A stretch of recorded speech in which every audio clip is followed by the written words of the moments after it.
It's me, Vera, here to remind you that this is an adult podcast. That means we're going to deal with tough topics. Take a break if you need it, and be kind to yourself, because we sure won't be.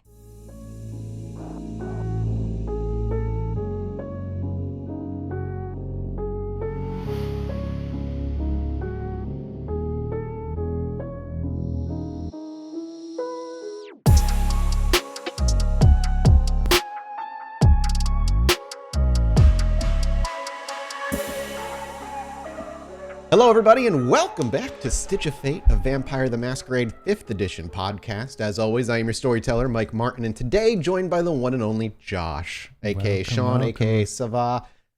What's up, man? Yeah, I'm feeling good.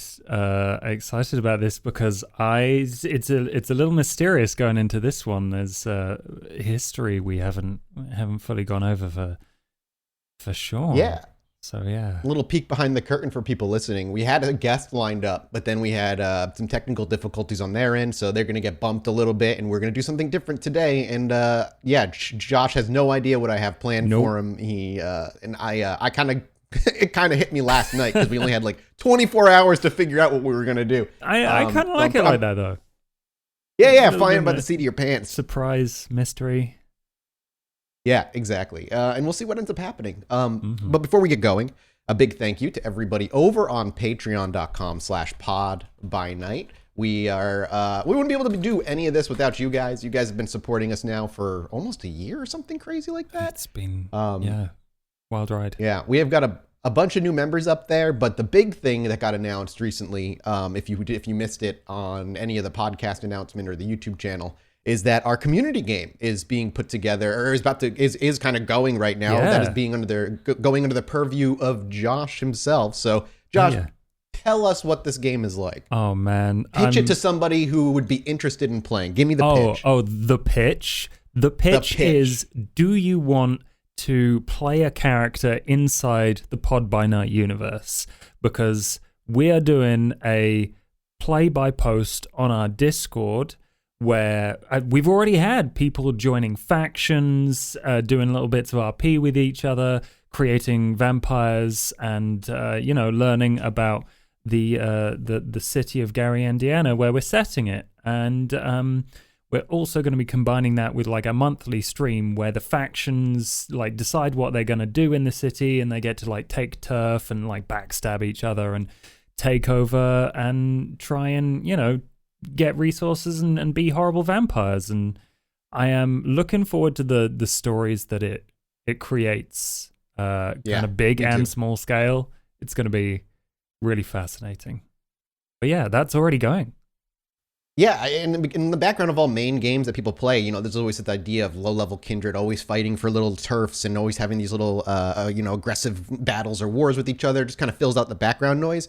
And now you get to bring that background noise slightly out of the background and make it like a part of the living world for us. And, I can't make any promises because I don't know how it's going to go, but there is always the chance that something either gets referenced or maybe something, when our kindred arrive at a certain place, maybe it's the name of a place that somebody took over and, they're the ones that are running it or something. Yeah, there's a lot that we could do with it, just to say, going forward. And it's for the $25 tier and up, right? Yep, it's for $25 tier and up, but everyone is welcome in the stream. But yeah, it's a really kind of nice community activity for us to all kind of put a little bit of time into, and the more people that are in it, the better it gets.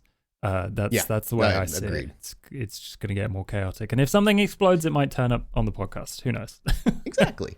Yeah, they have plenty of opportunity for backstabbing and conniving with other kindred and making your plans my favorite a reality. Bits. Who knows? Maybe we'll see two factions team up for some reason or another. That would be wild. Who knows? Yeah, friends. Because I know, looking at some of the stuff, is like some people are more well prepared or armed than others, just depending on what their goals are. So I can see some political backroom tentative alliances made for temporary benefit, and then who backstabs who's first is anybody's guess. Other than that, though, inevitable betrayal. The game. Yeah, that's vampire for you. Yeah. Other than that, though, there's a bunch of other ways to support us. You can jump on the Discord for free entirely. Just the community game rooms in the Blood Room are locked for patrons. You can come talk about the story, the game, your favorite stuff. It's totally free to jump on. Just go to twitter.com/podbynight, and there's a link tree right there that'll give you links to everything. We have merch, we have Discord, we have Patreon, we have a Twitch channel now, which if you're not following our Twitch channel, please go follow our Twitch channel. That's going to be used a lot more going forward once we kind of spin up the gears for the next season. And youtube.com/podbynight for those of you who want to relive some moments. We're also going to be releasing the older episodes on that YouTube channel as well, so that people who just find us can go and prefer YouTube can go and listen to it there. I think that's all the spiel I got. So with that done, are you ready, Josh? Yes. Okay. With that said, then, let's rein things in, set the scene, and see what Shaun is up to. The beginning of today's session begins with silence and utter void. There is nothing to be seen and nothing to be heard. And it all breaks with a sharp gasp. Shaun, you awake in a cold sweat. You know you had nightmares, but you don't remember them. That feeling when one wakes up and knows that their dreams bothered them, affected their mood when they woke up, but the details are a blur. Hell, and the more you try to grasp onto them, the further away those details slip, until all you're left with is you certainly think you had a nightmare, and you could blame it on any number of things, as Shaun gazes over to his floor, seeing empty bottles, a smoked blunt, a bag with white powder, half open. And is there anybody else? I imagine we're back in England for this. Does Shaun have anybody staying with him? Where does Shaun stay, out of curiosity, on his day-to-day? He is in a shitty council house. So it's like he's on a mattress with like a duvet on top, and that's it, in this entirely bare room with like yellowed walls from years of smoking.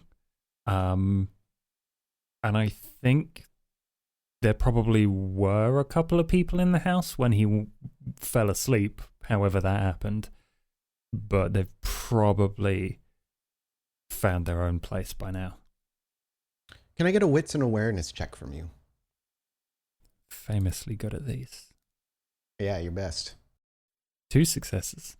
As you look around, take your first breath of the morning. If you weren't the one living here, experiencing monkey cage effect, the smell of burnt nicotine and weed and spilled alcohol would be pervasive to your nostrils.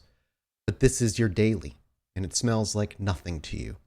The duvet is pushed off with a rumple, and your bare feet hit the wooden floor before you stand up with a bit of effort and stretch. You can feel your left shoulder, particularly pop and crack. You didn't have the most comfortable sleep, but hey, what sleep is comfortable for Shaun at this particular point? And as you look around, you realize your iPad, though it was of an older generation and you got it really cheap, is gone. Fucking...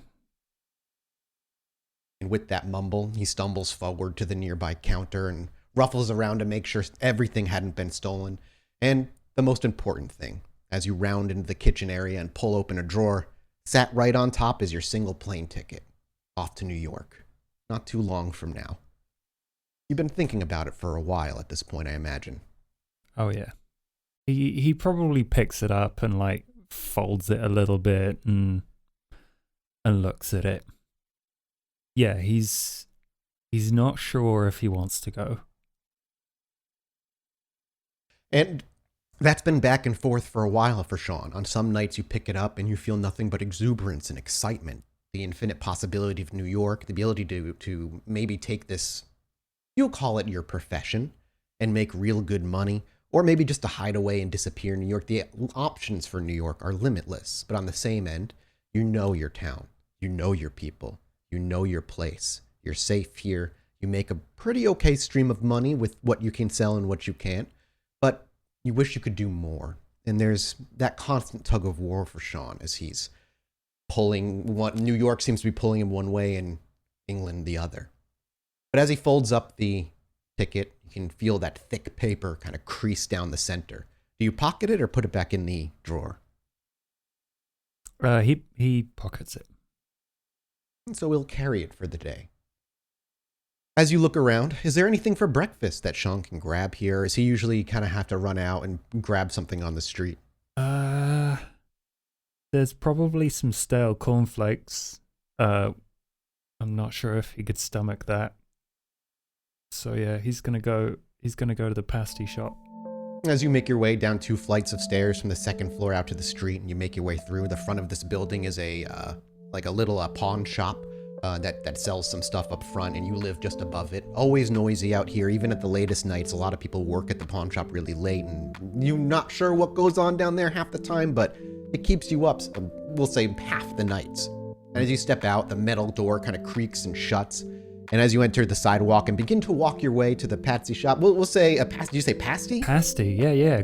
Greg's. Now, does that mean, he's like, off to what Greg's. Greg's. Okay, you're off to Greg's. I just don't know. A pasty shop is not something I've never heard that term before. That's a new one for me. Next time you're here, I gotta get you a pasty. I would love to.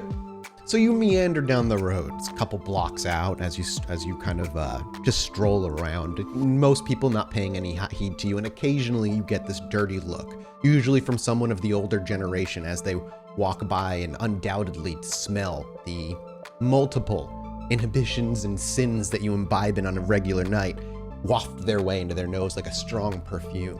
But they don't say anything. They just give you a look and leave. The morning time, well, as you think, you look down to your cell phone. Morning being somewhere around noon at this particular point. Most people are ignoring you. The sidewalks are rather busy and cars are coming and going. You can see Greg's off in the distance where you get your usual food, and as you make your way in, there's a bit of a crowd there. A few people in line grabbing food. I imagine it's not a sit-down place. Greg's is Greg's is go in, get your sausage rolls, and leave. Exactly, that's what I was picturing. And you got this line here, and we see Shaun kind of sidle up in line. Now, is Shaun wearing what he always wears in the art, or is he wearing something different? This is probably a bit earlier on, so he is like maybe on the verge of his emo phase. So he's like still wearing a chain, but it's got like a fucking wing on the end of it, and it's silver, and he's wearing like a jumper with some crap indie band on it. And how old is Shaun in this particular moment? I think we'll say he's about somewhere under a year from going to New York. You can buy tickets, I think, up to like a year in advance or so. I think he probably went to New York when he was like 15. Okay, so you're either 15 or 14. You're very, very young. Yeah, he doesn't know. You look like a kid. Yeah. You kind of got into this gig out of necessity, and you just found out you had a knack for it. I imagine you have a couple of business transactions you'd like to take care of today. Shaun probably has where he's going to get his money on his mind. But as you move along in line and people are walking past you with their food and their drink, can I get another wits awareness from you, please? Ooh, 1 success. As you're waiting in line, dazedly looking around, looking at the interior of this restaurant that you've seen countless times, you probably see a bunch of regulars that walk by at this point. And the man behind the counter you've definitely dealt with before, though every single time he pretends he doesn't know you. And just as you're looking around, maybe even thinking about what you're going to eat through the glass case where they have examples of what sandwiches they're going to sell, for a moment a lady walks by, coffee in hand with the sandwich, and she's lifting to take a sip of the coffee. And you watch as her eyes lock onto yours. For a brief moment, the two of you make eye contact. And that brief moment. We're talking a second or less.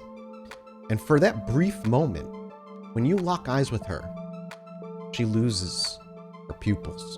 Or she loses her irises, the whites of her eyes, as her pupils dilate and take over the entirety of her eyes. Pitch black void. And you feel genuine horror for just a brief moment. Because as Shaun blinks, maybe even taking an aired step back, her eyes are normal, she's raising an eyebrow at you, and she looks like you could use a bath before she brings the cup to her mouth and takes a sip. And then, before you're even able to say or do anything, you hear, "Oi! What's your order, mate?" This is my English accent, everybody. Congratulations. This is what you're going to do. Stop being a wanker and order. Yeah, hang on.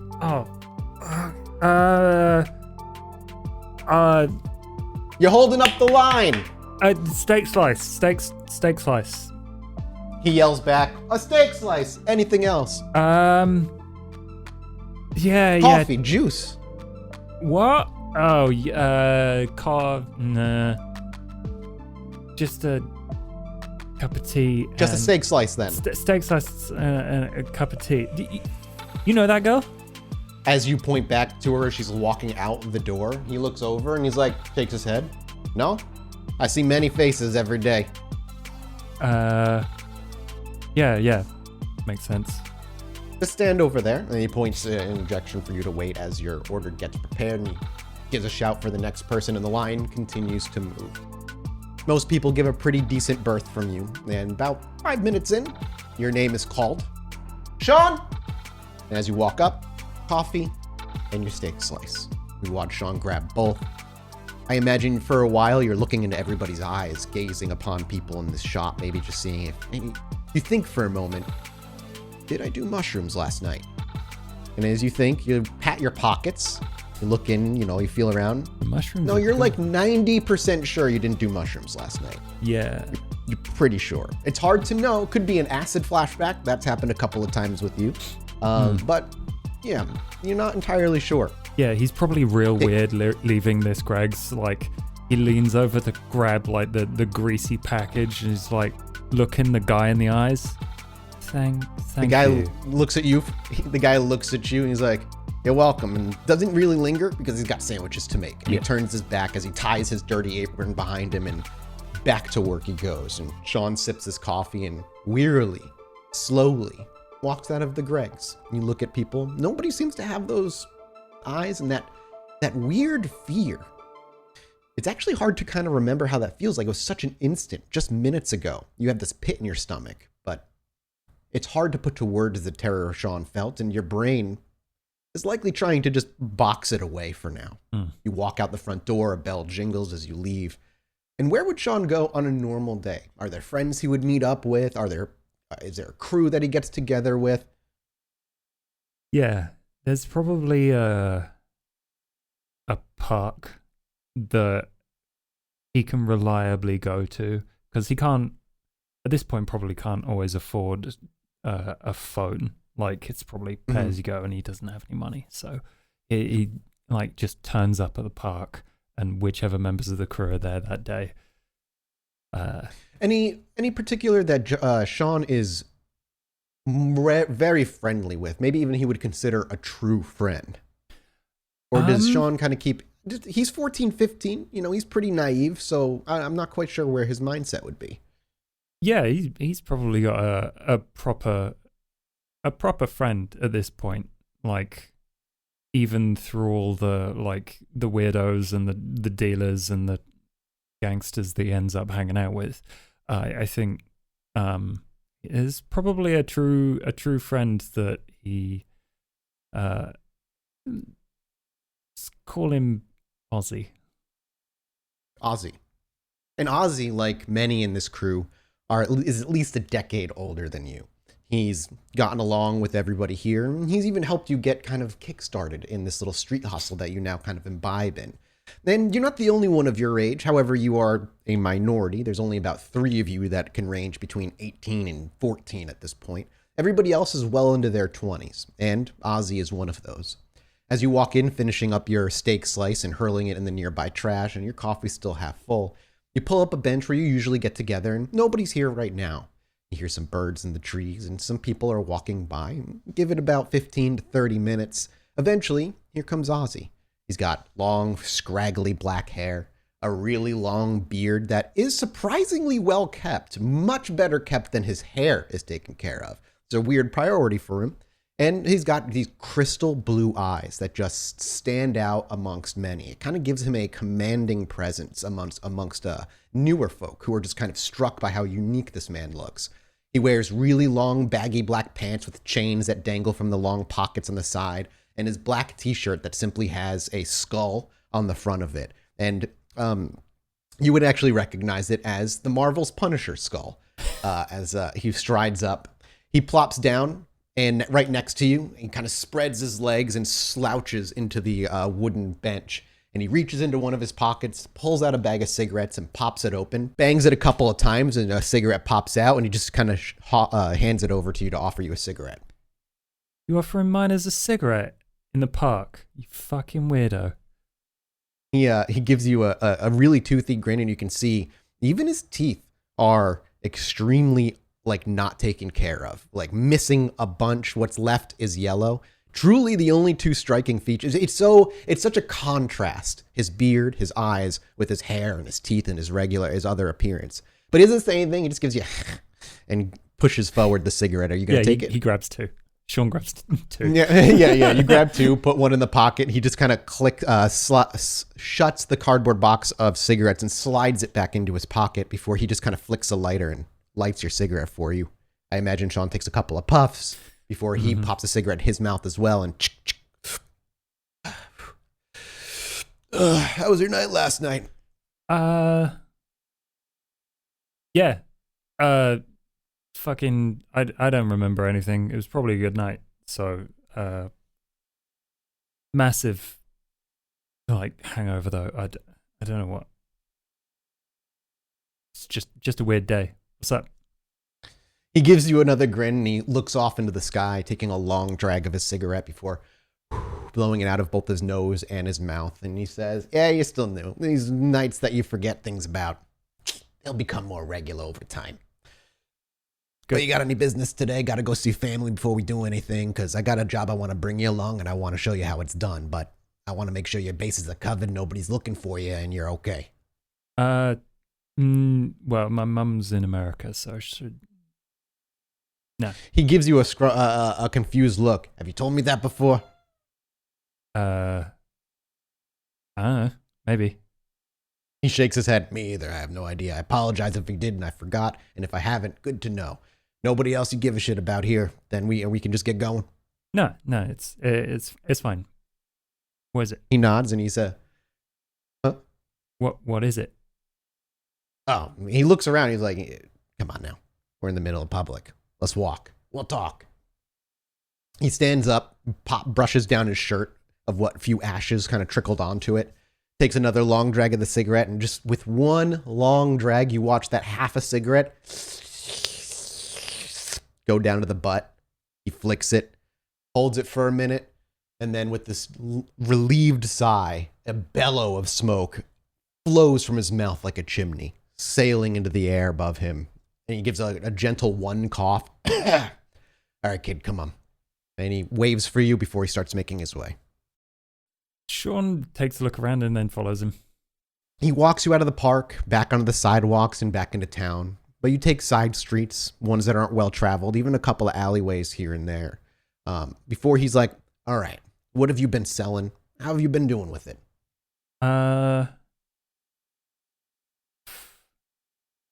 Been doing a bit of weed, and I mean, it's all gone. Congrats. Makes you a good little buck to start. Yeah, it's... That it, though? I mean, that's most of it. A couple of baggies. He turns to you, places both his hands on your shoulders, and just looks you in the eyes like, tonight, you're graduating to the big leagues. He reaches into the back of his pocket, and he pulls out a bag of what seems to be white rocks of some sort. Something you haven't seen. Not cocaine, certainly. And not weed or shrooms or acid. And he jingles it, just a little baggie in front of you. He's like, you know what this shit is? Is that the meow meow? He gives you a confused look before he pulls back the bag a little bit. This is the shit that's going to make you making money. A steady, long stream of it. This, my friend, is grade A heroin. And he kind of like hands the bag to you. Yeah, he pops open the bag and like gives it a quick sniff. As Shaun brings the plastic bag to his nose and takes a sniff of it, taking a deep breath, the smell is faint, vague, almost odorless, but there is a hint of vinegar that penetrates your nose, kind of leaves this weird little taste in your mouth. And you pull, I imagine Shaun pulls his head back, and what is his reaction? It's probably ew, gross, but he tries to hide it. As you zip the bag up, you watch as Ozzy chuckles again at you. He's a very jovial man. And as you hand the bag back, as his hand touches the bag to pull it from yours, everything seems to freeze. You don't know how long. You think you're aware, seems like you're aware, though you're not moving either. And in this moment, deja vu crushes all other feelings that Shaun has. There's a feeling of, I've been here.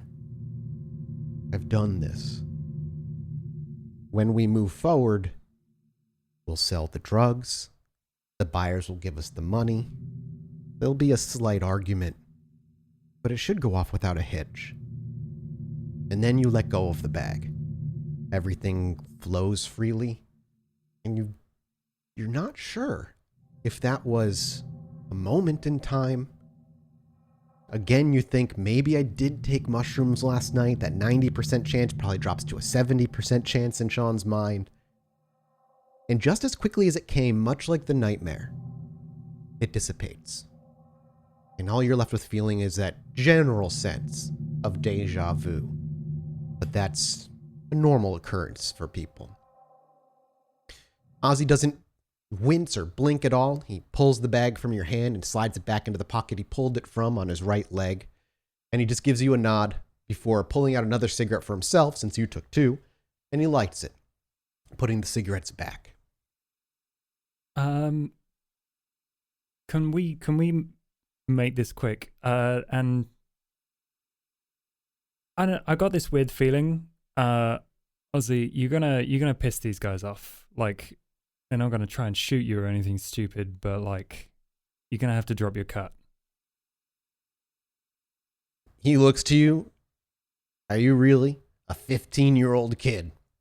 Tell me what the fuck I'm supposed to do in this business transaction. Not 15. He purposely walks over to you and he runs his hands through your hair and ruffles it like a kid and his uncle. God damn it. He pulls his hand back. He pats your cheek and he says, "You got a lot to learn, kiddo. And I'm willing to teach you as long as you're willing to be obedient and learn from the best." Oh my days. All right, fine. That's a good chap. Let's and go. He pats your cheek. And he walks.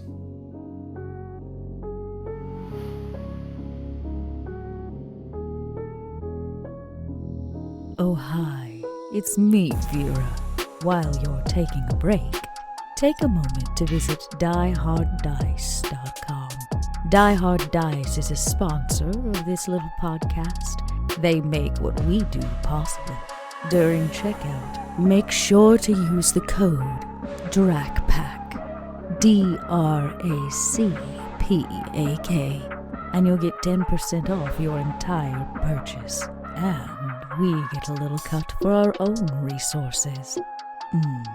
Sounds like we only roll with the best. As you exit the alley and start wandering the streets of London, if you've never been to England or the UK before, it's quite a fascinating and honestly exciting experience. It's really unique in the way it looks because London is built. Well, first, the roads are very spaghetti-like, reminiscent of Boston, if you've ever been to Boston, which makes sense. But what's interesting about London is the modern buildings that are squashed right up against buildings that have been there for centuries. Old-ass brick buildings that God knows how old, really sprinkled throughout the modern buildings of London. It's this interesting clash of two times, one desperately clinging to remain relevant and the other desperately wishing to take over and spread its new influence among modern people. And maybe for Shaun, this is old hat for this at this point, but for our eyes and our listeners' ears, it truly is a magnificent sight, history living in front of you. And you wander through these densely packed streets for a while before these people become more scattered. You approach one of the streets that isn't traveled as much, a little bit of a dingier, darker, dirtier place. And he points to one of the older buildings. He's like, "There, we're meeting them inside. Go up there, look through the windows, tell me if anybody's there. I'll stay here." And he sits by the street corner, pulls his third cigarette out, takes a hit, he gives you a head nod, and then doesn't look at you anymore. Shaun just like scampers off, and like he doesn't even give a shit if anyone sees him. He's just like peeking, like tiptoes, looking into these huge. So no stealth check whatsoever? No, well, I mean, if anyone comes up to him, is like he's just gonna be rude to them and tell them to fuck off. That's his play. And as Shaun looks and peeks in each of the windows, let me make a quick roll here and see if anybody notices you being weird. As Shaun's peeking through the windows and peering in, you do see two figures walking around. An older man, maybe in his 50s, though it's hard to tell. He looks a little older. He's worn wrinkles, losing his hair, all gray. And you can see what Shaun might not know or understand of as track marks, very visible on this man's arm. For those who don't know, track marks are the deterioration of a vein due to the insert point of where a heroin needle goes. You can literally see over time, like their arms and stuff atrophying away, the veins rotting away. And you can, as he moves about in this dimly lit area with one light hanging from the ceiling, his left arm is horrendously filled with destroyed veins. And he seems to be pacing nervously in an empty room with just a single light giving an orange hue to spill out across the hardwood floor. And behind him, a little bit further back, a few feet, you see another man. This one, though, is obviously much younger. Older than Shaun, certainly. Maybe in his 20s or 30s. But as you look to him, it's hard to tell. You don't really see any obvious points of entry on his arms. But that's it. You scurry around. They don't seem to notice you. They talk a couple of times, but the windows are shut. You can't even hear them. Besides, the cars, even in the distance, are loud. And there's still people wandering around and having conversations. But that's it. You see these two gentlemen. They're wearing just like t-shirts and jeans with sneakers. Very, very plain. Yeah. Shaun goes back to Ozzy and is like, two guys, one fucking junkie and one, I don't know, dude. As he finishes up a cigarette, not looking at you as you say it, he flicks it to the ground and steps on it while twisting his foot to put it out. It's like, good, they're here. Let's go, kiddo. And he pats you on the back and takes the lead. You walk with him up to the building. He walks up the front door, and he does a very, on the door. Very jovial, very rhythmic, shaving a haircut beginning. And the door does not respond. You simply watch as the old handle turns with a clatter and a creak, and the wooden door is pulled open. You hear those rusted hinges as it pulls open. The older man is sitting there with wide eyes, and he looks at Ozzy, and he's like, "You're late. You're fucking late." Ozzy smiles and he pats his bag. "I had to make sure I had the good stuff for you. Come on, in." And the other guy hesitates for maybe 2 seconds before the addiction clearly gives way, and he stands back and lets you in, and lets him in. And as you're about to walk in, the old man stands in your way and says, "Hell no, no kids." Ozzy looks back to him. The older man just gives you he squints his eyes at you, and you hear Ozzy and says, "He's with me, new tutor, teaching him the ropes. He's got potential." Yes, work experience. The other guy, "Come on, Johnny, let him in." And Johnny looks down to you. "What's your name, kid?" "Shaun. Who the fuck are you?" He looks back to Ozzy. "He said he has potential. Did he even hear you? The name's Johnny." "Come on." Whatever. And he rushes you into the door, shuts it behind you, and locks what deadbolt is there. He brings you into the other room where this other guy is hanging out, and Johnny looks over. He's like, "All right, Davey, they're here." Davey walks over, and as he goes to speak, you were expecting something. He looks gruff. He's like 5'6", 5'7", pretty well built. A little, like I said, paranoid in the eyes. But as he goes to speak, all of a sudden the voice that escapes, "Oh yeah, all right. Thanks for coming. All right, Ozzy, where's the stuff? I got the money." And he reaches into his back pocket as Johnny goes and leans against the wall. And it becomes clear that Davey is the one leading this negotiation. Ozzy doesn't flinch at the voice at all. I'm curious if Shaun does. Oh, Shaun, absolutely.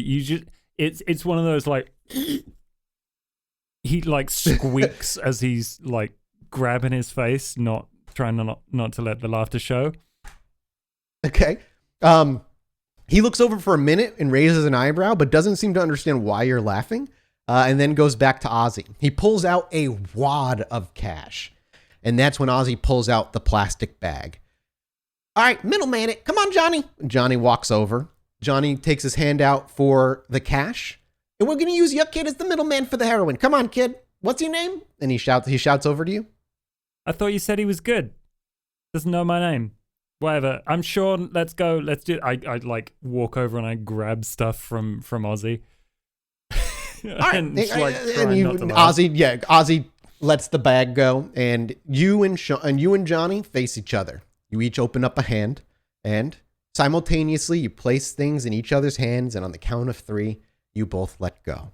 And 1, 2, 3, and Johnny lets go. Do you? Oh yeah, he cares way more about the money. Okay. The money is securely in your hands and the heroin is transferred over. He cracks open the plastic bag as you, I imagine, hand the money back to Ozzy. I stand next to him, but I keep hold of the money. All right, that's fine. And you watch, and as Davey cracks the bag, he takes a... And he then hands it over to Johnny, and Johnny takes... I thought you told me you got the best stuff. Ozzy looks confused. That's some grade A shit. I got that. I promise you, that's going to knock you on your ass in a way that you haven't felt in 10 damn years, Johnny. You're going to be chasing this high for the rest of your fucking life. Johnny once again brings the bag up to his nose, but he reaches in with his right hand, index finger, and thumb, and plucks one of those rocks. He holds it up and rolls it between his fingertip and his thumb, and once again gets an even closer smell. This has something else in it. This ain't pure. I can tell the smell. There's something else in this. I don't know if you did this to me, or I don't know if you, your dealer or whoever you got this shit from, your source, but he puts it back in, zips up the bag, and hucks the bag back at Ozzy. And that's when Davey in the background goes, "Hey, what the fuck you doing? He handed the money over. I mean, even ain't the greatest shit. We can at least use it. We can at least bring it down. We are out, Johnny. We're out." And the bag kind of hits the floor by Ozzy's feet. And he looks up and he's like, "Look, Johnny, I don't know what your paranoid thoughts are telling you. I've never fucked you over in any of our time together, and I wouldn't fuck you over in front of somebody brand new like this. That's no way to start teaching a kid the harder and more profitable things in life. And give him something dangerous. I gave you..."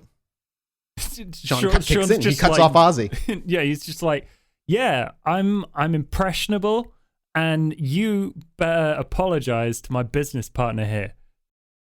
Johnny just watches you, and Ozzy bends over and picks up the bag.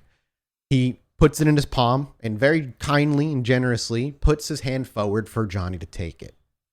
Johnny looks at the bag, looks back to you for a moment, and then over to Ozzy before he takes a step forward and slowly reaches his right hand to grab the bag. Wits awareness. Girl. 2 successes. Oh, wow. As their hands touch, you look over at Davey for a moment. And in that moment, your eyes connect. And Davey's eyes have been swallowed by the same void you saw in that woman. You feel fear. Unparalleled fear. You cannot move. You cannot speak. And much like last time, just as you blink, he seems normal. Davey looks over to you, gives an eyebrow. "You all right, kid?" But before you have a chance to respond, Johnny grabs the bag, but you watch him fully grab Ozzy's hand, clench down on it, and with a swift motion, pull him forward. They collide chest to chest, and in a brief moment, you watch as Johnny pulls a knife from his back pocket, lunges forward, and plunges the dagger under his rib cage, up at an upward angle. Ozzy's eyes widen. He tries to speak, but you can hear only air escape. And as he's trying to speak, you watch as Johnny twists the knife, pulling it out at a different angle, and then comes back up, connects the sharp end with his throat, and with a swift motion, Ozzy's throat is slit. Blood pours forward as Ozzy falls to the ground. Davey in the background is freaking out. He looks like he's going to say something, but before he can, how does Shaun react to this? You've never seen something this violent. You've never seen somebody killed in front of you in this job yet. You've only been dealing in weed, and at most, you're the one doing the hard drugs, not selling the hard drugs. I think Shaun, like, gives a hoarse scream and is just... when he, like, brings himself out of the shock, he's just gonna, like, bolt to the door and, like, try and kick it open. As you rush to the door, shouting, "What the fuck?" you grab the door and try and open it immediately, just instinctually forgetting that the deadbolt is locked, and it's like, can't get it. We see Shaun reach up with his right hand, desperately scramble, deadbolt goes unlocked, and just as you pull the door open, it gets open a crack before, wham, a foot from behind slams your lower back, pushing you into the door, and you, with that force, shutting that door completely. With that heavy foot on your back, you see this gnarled right hand reach forward and click the lock shut. In that, you feel a sharp point at your back. Shaun is dumb. So he's gonna whip around and, like, push this, like, just as you immediately reflexively push and be like, "I'll fucking kill you, get away."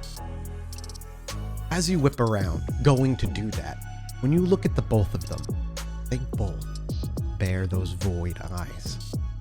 And as you're looking to push away, no matter how hard you try, they are immovable. You cannot move them. The fuck's wrong with your eyes? Johnny. Blink! Johnny simply opens his mouth. Are you afraid? No. Now fuck off. There's it. Davey steps forward and pulls a pistol, aims it to your knee, and he pulls the trigger. Blah! You watch blood spatter out behind you, hits the wall as you drop down to a knee. I know you remember this night. I know you remember it all. This isn't how it went. But you are a failure. You must feel the weight of failure. The knife is plunged into your left shoulder. You're a fuck up. It's you. You The knife fucked twists. up. And, like, Shaun's searching through his own pockets because, like, he's probably got a flick knife somewhere. As you reach around, patting at your pockets desperately, that's when you feel Dave. You can hear Davey walk up next to you, and he, in the same voice, speaks. You may stab, draw blood, and fight for your life, but you will not leave. You will not leave. You, at that moment, the camera pulls back, and we get a profile shot. Davey standing over him, with Johnny collapsed down to his knees, holding him down with his weight, knife in hand. And we watch with a crazed look on Johnny's face as he lifts his knife up and plunges it down into your stomach. Blood drips forward. He twists and he rips, and you feel it. Every fucking bit of it you feel. But before you have a chance to say anything or do anything, the knife plunges down again into your right shoulder this time. He rips it free with as much force as he can, and again it stabs, and again it stabs, and again. You start gasping for breath. Your lung has been punctured. Blood pours from 17 different wound sites. Life is leaving you fast. It's hard to cling on to the light. Darkness is encompassing your vision. And just before you lose consciousness, Again. you open your eyes, and you're watching as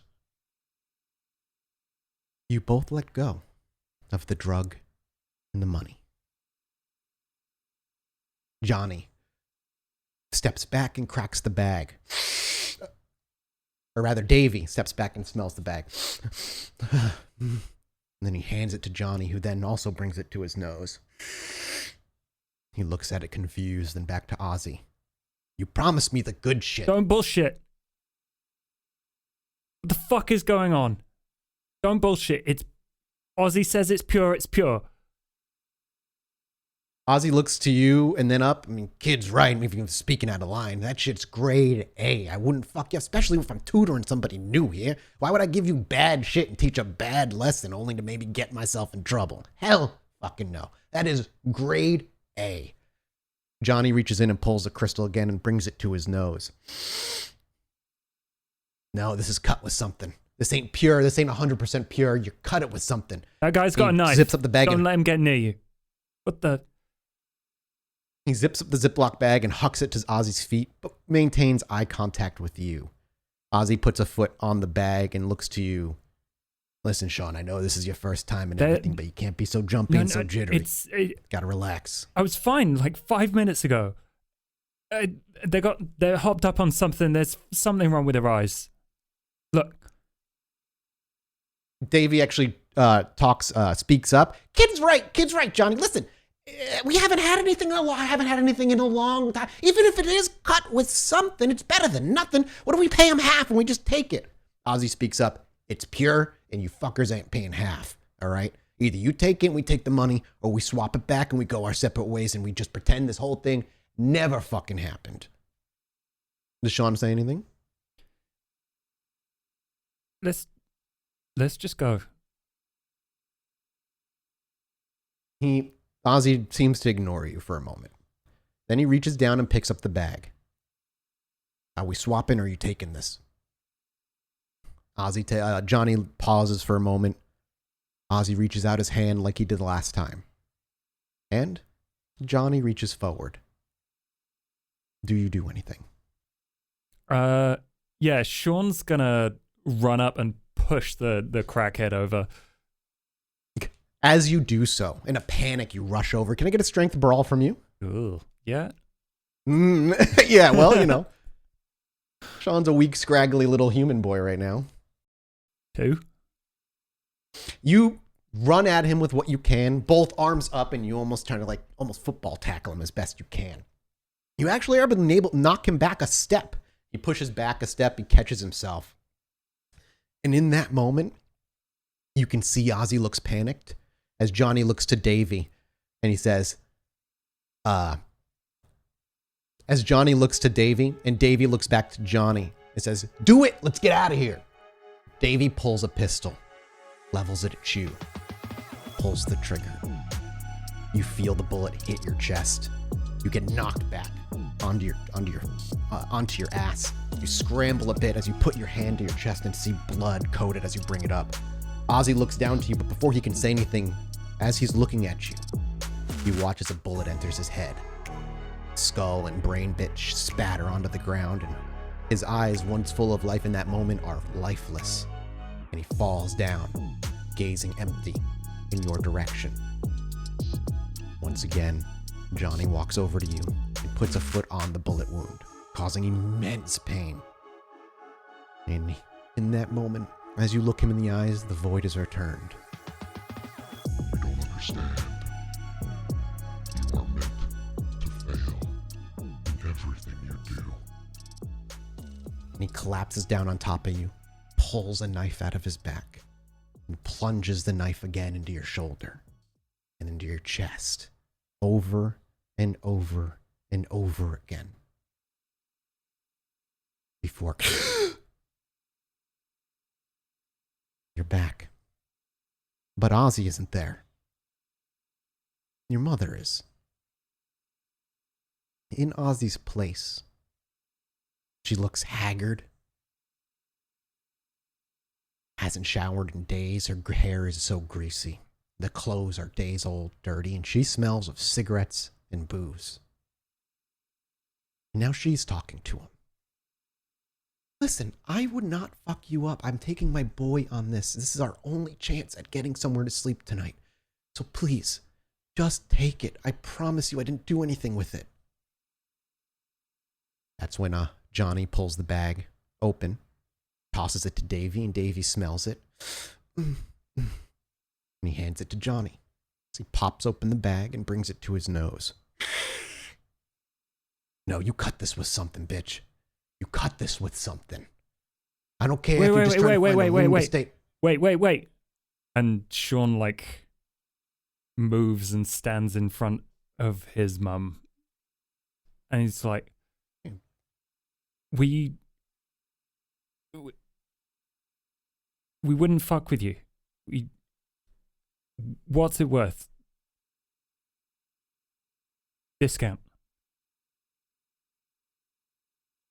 Your mother, you hear her make a small whimper in the background when you say discount, but she doesn't say anything. Johnny steps forward, looks to dangle the bag in front of you before taking it into his hand. Free. You don't fuck with me and my boy. Give me the money. No, that's not what happened. Look. As soon as you open your eyes, you see black. Davy pulls a gun. Before you have a chance to respond, you hear a gunshot, and you hear your mother gurgle as blood actually spatters onto the top of your head. As you look back, she's grasping at her neck, blood pouring from her lips. Collapses to her knees, falls to her side, and dies a slow, painful death. What are you Are doing? you afraid? Yes. Are you afraid? Yes. Just stop. Good. And as you say yes, and you truly feel fear, unparalleled terror, your eyes open. Shaun, you're lingering in the darkness. You have been for an instant, a day, a month, years, decades, you don't know. You seem to sit amongst the nothingness, not a feeling of falling, but no hard ground beneath you. You know you've been here. You remember biting father. And you feel terrified. Like a nightmare that was just there. As you were grasping for it is gone. You don't know why you're so afraid, but you are. So afraid. And a voice echoes from that abyss. You're rather fun, small child. Fear and failure is all you know. And I will take every inch of you that is left before I fully take you. One that walks between two lines. Cain's first sin come to life. The very reason I am where I am. The walls have cracked, Shaun. And I am going to take my first steps in your shoes. Are you afraid? Yeah, I'm fucking terrified. I don't know what you are, and Good. I don't care. Wake up, Shaun. As you look down, you feel like you just had a hell of a nightmare. One of those ones that lets you sit with an awful feeling. You think for a minute, you trying to gather the details, but the more you think, the further they slip from your grasp. As you look around, you whip the duvet off your mattress and plot your bare feet against the hardwood floor. The two people that stayed with you last night are gone. And as you look about your apartment, you realize your iPad is gone. You have business to do today. But first, you need to get a bite to eat. Shaun's gonna pick up the plane ticket and go to Greg's. And as he picks up the plane ticket, and walks out that door. The camera zooms in on the door handle just as it closes behind him, as we hear the muffled footsteps of Shaun walking down the stairs. Before the screen goes black, we simply hear, Good boy. and we end Shaun's one shot there. Thank you so much for listening, everybody. We're off to do an after show. Goodbye.